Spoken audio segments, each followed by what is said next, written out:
भारतीय राष्ट्रीय उद्योग व्यापार मंडल के राष्ट्रीय अध्यक्ष रविकांत गर्ग की पहल से जीएसटी बकाया देनदारियों के लिए जुर्माना और ब्याज में विशेष छूट।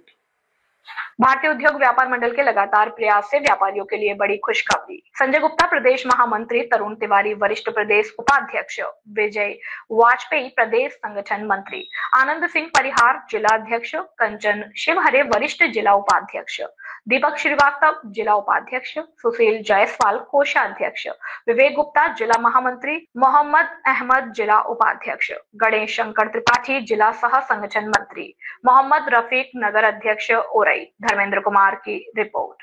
यह पत्र आपको जीएसटी अनमेस्टी योजना 2024 के बारे में सूचित करने के उद्देश्य से भेजी जा रही है, जिसे सरकार द्वारा जीएसटी प्रणाली के तहत अनुपालन को बढ़ावा देने और करदाताओं को राहत देने के लिए शुरू किया गया।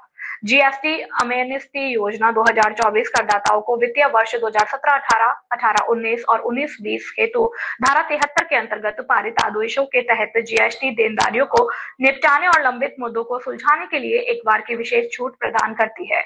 इस योजना के अंतर्गत आपको लागू होने वाले जुर्माना और ब्याज से मुक्ति प्राप्त होगी यदि आप इस योजना के तहत अपना बकाया टैक्स अदा करते हैं। जुर्माना और ब्याज की माफी वित्तीय वर्ष 2017-18, 18-19 और 19-20 हेतु धारा 73 के अंतर्गत पारित आदेशों के तहत सृजित कर की मांग बकाया को समय सीमा के भीतर जमा करके जुर्माना और ब्याज में छूट प्राप्त कर सकते हैं। समय सीमा यह योजना 31 मार्च 2025 तक उपलब्ध है। आवेदन कैसे करें? जीएसटी अनमेस्टी योजना 2024 का लाभ उठाने के लिए आपको निम्नलिखित कदम उठाने होंगे। जीएसटी पोर्टल पर लॉगिन करें और सभी लंबित जीएसटी रिटर्न भरें, बकाया कर देनदारियों का भुगतान करें, उपलब्ध आवेदन फॉर्म को भरें और योजना के तहत पंजीकरण करें। महत्वपूर्ण नोट, यह योजना केवल पिछले बकाये कर और संबंधित जुर्माना पर लागू होगी और भविष्य में किसी प्रकार की गैर अनुपालन के लिए लागू नहीं होगी। हम आपको इस अवसर का उपयोग करने और बकाया देनदारियों को निपटाने के लिए प्रोत्साहित करते हैं। यदि आपको आवेदन प्रक्रिया में किसी प्रकार की सहायता की आवश्यकता हो या कोई प्रश्न हो तो कृपया हमसे संपर्क करें। आप हमें 7235003175 पर या ईमेल sector3sgstorai@gmail.com के माध्यम से संपर्क कर सकते हैं। आपकी समय पर भागीदारी की हम सराहना करते हैं और आशा करते हैं कि आप जीएसटी अमनेस्टी योजना 2024 का पूरा लाभ उठाएंगे। धर्मेंद्र कुमार की रिपोर्ट।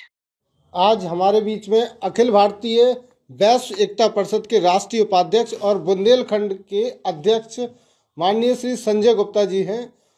क्या वैश्य एकता के लिए कदम उठाए जा रहे हैं और क्या उनका प्रोग्राम है, आज उनसे ही जान लेते हैं। सर, क्या क्या कार्यक्रम हो रहे हैं वैश्य एकता परिषद के लिए?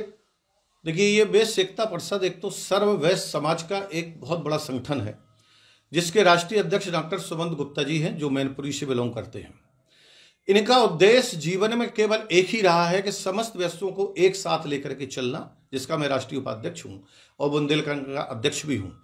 बुंदेलखंड का अध्यक्ष होने के नाते हमारे बुंदेलखंड राज्य के लिए जो अभी माननीय बुंदेला जी ने पद यात्रा की थी, गांव गांव पांव पांव की जो यात्रा की गई थी, उसमें मैं साथ रहा हूं और भरपूर समर्थन दिया है।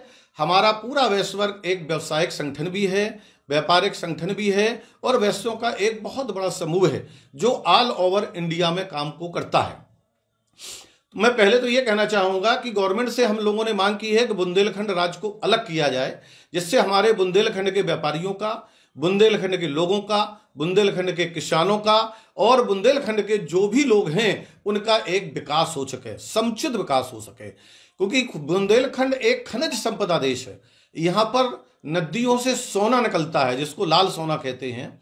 यहाँ की खनिजा बाहर जाती है, जिसका कहीं बुंदेलखंड में उपयोग नहीं हो पा रहा है। तो हम लोगों की मांग गवर्नमेंट से है कि बुंदेलखंड राज्य को अलग घोषित किया जाए, जिससे कि बुंदेलखंड का विकास हो सके। दूसरा आता हूं मैं वैश्य समाज पर। आज की डेट में आप देखेंगे कि लगभग हमारा वैश्य समाज व्यापारी वर्ग है जो सबसे ज्यादा टैक्स देता है, टैक्स का कलेक्टर है और टैक्स देने के साथ साथ वैश्य समाज को कोई भी सुविधाएं नहीं मिल पाती हैं। हमने एक मांग की है, आपके चैनल के माध्यम से गवर्नमेंट से मांग करना चाहूंगा कि राजनीति में भागीदारी वैश्य समाज की ज्यादा से ज्यादा होना चाहिए।